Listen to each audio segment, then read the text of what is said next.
Hey guys, nice to see you all again. My name's Preston Young. Looking at these three questions, to be honest, I don't really know how to answer the first one. The how would I narrate the history of my denomination or church? The church that I currently work in is not the denomination that I grew up as a part of. So I'm still relatively new to my particular church, my particular denomination. When I graduated from undergrad, I started working as the full-time director of student ministries at a North American Baptist church outside of Rochester, New York, and that's where I currently serve. But I didn't grow up in the North American Baptist denomination, and so I'm not all that familiar with our history of missions and evangelism in our denomination or our particular church. But I think even in giving that answer, it kind of is an answer,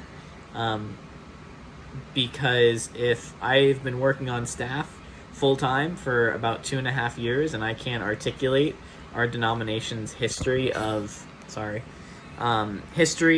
missions, I think that says something about missions and its priority in our church.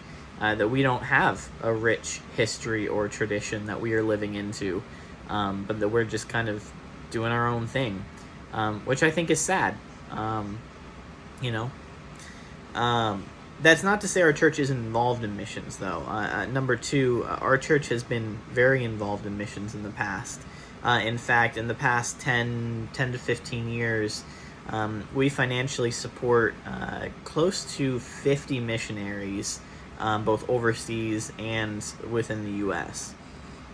So we've had a big push for financially supporting and sponsoring missionaries. Every year we do a missions conference where we get a handful of the missionaries that we sponsor and bring them back to our church for a big weekend. We get updates on what they've been doing and what God has been doing through their work, which is really cool just to have those updates. So we have had a very rich tradition of missions with our particular church, but we do live in a kind of an affluent area outside of New York. Our church is situated in an affluent community, and so most of our congregants like to write checks, and that's their way of supporting missions.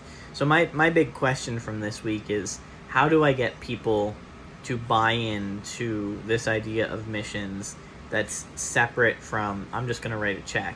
How do I get them to be personally invested and involved with God's work in missions in the world?